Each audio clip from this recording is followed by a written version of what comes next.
What's up YouTube, Demi here with the PvP build guide. This is for Project PT's ethical PvP stuff. Right, so this is the unofficial rules for high level dueling, which is level 85 plus, preferably, right? So the rules are open profiles, uniques only, no legacy items, no beneficial corruptions, so like no 2120s, no 2023s, talismans, everything. You can only have up to a 4-link max. You can have block chance reduction after the 4-link, so that's a pseudo 5-link, but that doesn't count because they want it to be balanced towards block-based characters, right? No 4-property rare jewels, can use 4 props if the 4th is 100% useless. Banned items, no unique flasks, no poet's pen, no abyss jewels, no watcher's eyes, no reckless defenses, ignition, Zergles, Aegis, all enchantments are banned, Queen of the Forest is banned, and then banned skills. They have Blight, Explosive Arrow, Kinetic Blast, Glacial Cascade, Volatile Dead, Bear Trap, cast a damage taken, cast when stunned, right? So this is for high level dueling. I'll have this little forum thread linked below this video. They may change over time, whatever, but this is my current character. I'm using Scorching Ray. For some reason that's not on the ban list. I'll be sure to fix that momentarily, I'm sure. But I'm a max block Gladiator, level 93. And I should be at 82. I think 82 is max, right?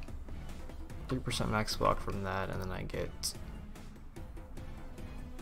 something else, 4% max block from that. So I should have, wow, math is hard for me right now. Yeah, 82% total max, and then I get more block from that. But anyways, max block, spell block, we're using Scorching Ray on a 4-link. I have 80% alt res because of Lore Weave. I'm wearing all unique items, as you can see. Lore Weave gives us 80% max res, which is huge. That means if they're not stacking pen or whatever, we just take less damage from Ellie.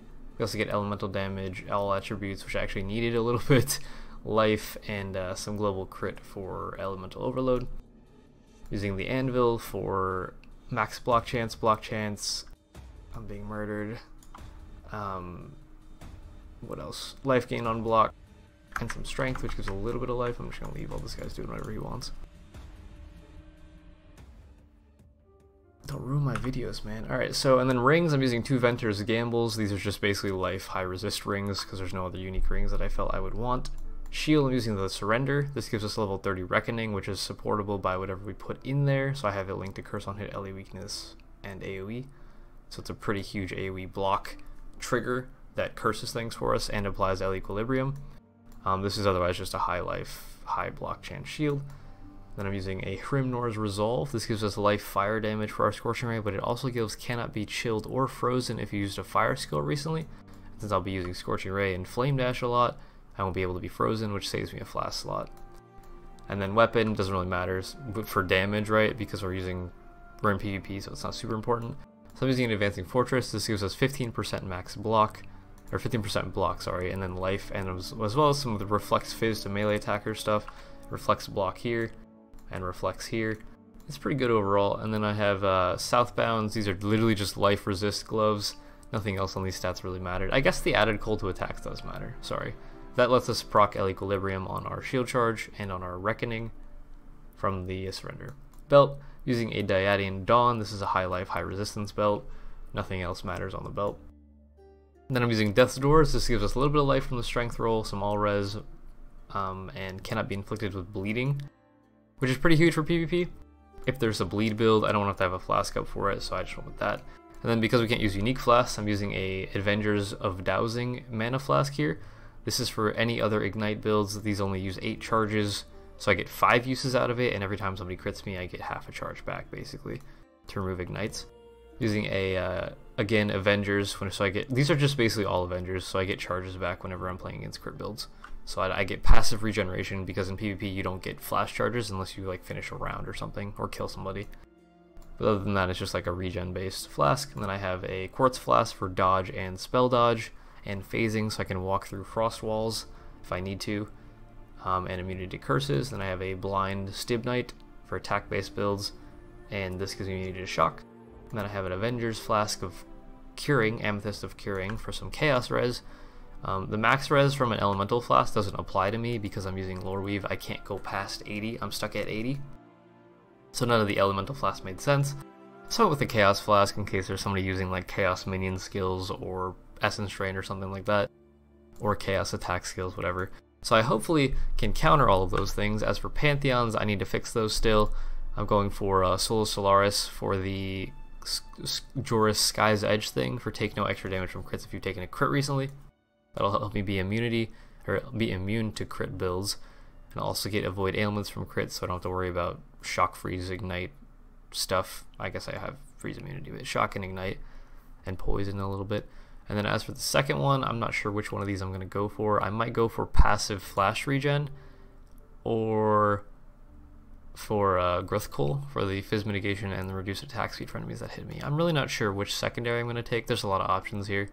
It's going to be Growth Coal, Rithalatha, Tukohama, or Garukan. I'm not sure which, but I'm going to fill those out and then go ahead and fix it. The character is actually playable as is, even though I'm only on a 4-link Scorching Ray. It does enough damage to clear a little bit in PvE, but it's meant for PvP, so obviously this isn't going to be a very accurate thing. I'll go over the skill links after I kill some stuff. We are fairly fast, since we're using a claw with a decent high attack speed base. And like, it's okay, right?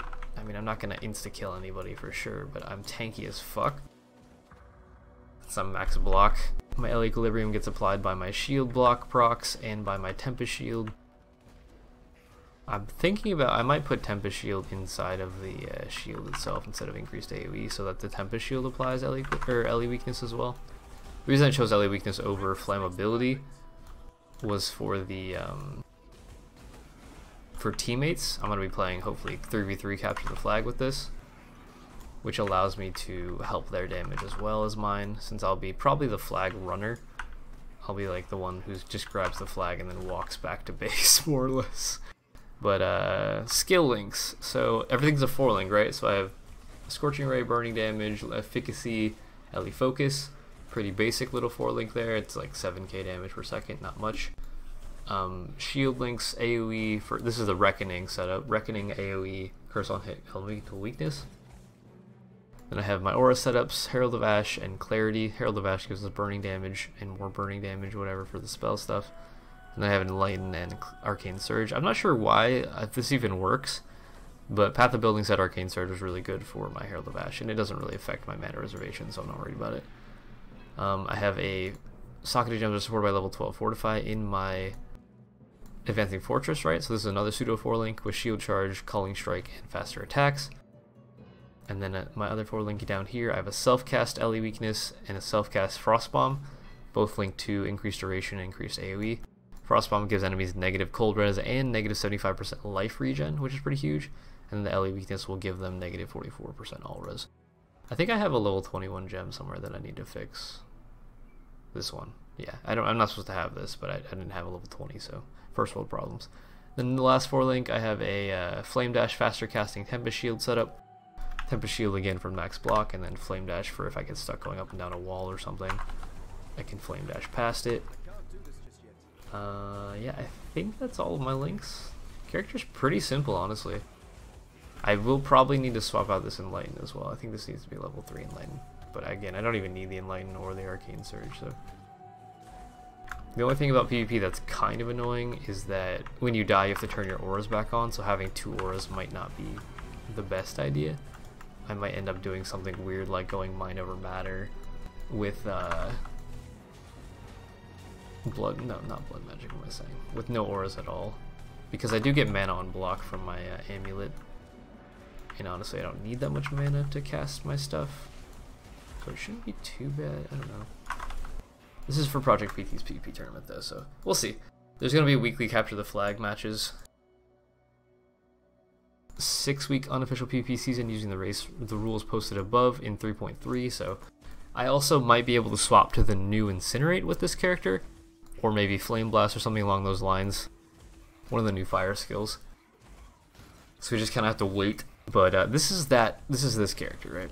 So I will hopefully have a forum guide for this, or forum post for it rather, with all of my gear linked and whatnot so that people can see it and use it, and I'll have the Path of Building page been linked below the video as well.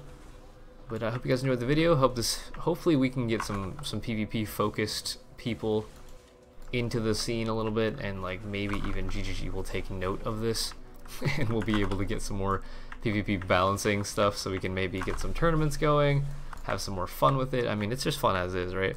And this is like a budget PvP thing, so there's no like mirror tier characters. Everybody's on a 4-link. It's fairly balanced, right? Fairly. We'll see. I'm gonna see how tanky this character is against other players soon. I need to get Fak online. I need to get Fire Slide. There's a couple other main PvPers that I want to test against who are actually making low-level dueling characters, or sorry, high-level dueling ethical characters. But yeah, this will be Prickly Lemon. I will see you guys in the next video. I hope you enjoyed. If you did, leave a like, leave a comment on what kind of builds you're gonna make for this if you want. It seems pretty exciting, honestly. So I've always been a PvPer, so I'm kind of excited to see how this goes. But if you want to see this sort of stuff live on Twitch, of course, my link's below in the description. And if you want to support what I do, my Patreon is linked there as well. So I'll see you guys in the next video. That'll be Demi out. You know, it would probably be beneficial if I did a quick overview of the skill tree and ascendancies, which I just totally forgot about. So we're Gladiator. We go for Pain Forge, which gives us block chance for your damage by hit recently. Damage if you're taking no hits from hit, cannot be stunned by hits that you block, and your counterattacks deal double damage. Great. You also get 100% of block chance applied to spells, which allows you to go from just max block to max block and spell block. Then we take Violent Retaliation for 4% max block, and block chance for each hit you've blocked in the past 10 seconds. Which I have capped block anyways, so I might change out some block stuff, maybe drop some block nodes on the tree, I don't know, because I don't need that much block, and if I'm taking hits I'm going to be block capped anyways. As for the skill tree, we get a lot of life regen type stuff because I don't have a way to leech, and life regen is pretty powerful in PvE. Jewels, all 3 property, they're life plus damage plus attack and cast speed more or less. And then this is block chance, cannot be stunned here, enemies cannot leech life from you, very important for PvP, they can't leech off me. I have a lot of all res on the tree and a lot of block chance because we needed some all res to be overcapped. Mostly on lightning res, fire and cold weren't too bad, but lightning res was hard. Lots more life, some deck stuff here, life, another 3-prop jewel, life there, fire damage, life regen, block chance and all res with shields, life, another life damage attack speed jewel, all res LE damage, a bunch more life, spell damage, attack and cast speed, dex, which I needed a little bit of, life regen and int, life regen and life. This is another 3-prop jewel, life double cast speed basically. Full Silent Life Wheel, more life regen, mana regen, L equilibrium for -50 fire res when we hit with cold or lightning. Life double, yeah, you get the jewel things, right? I needed 1 intelligence jewel to get 155 int to be able to use all of my jewels. And so this is int, life, attack and cast speed. I don't use a totem, so that one's irrelevant. And then LE overload for 40% more LE damage. Yeah, I'll add that to the video because I forgot that part, my bad.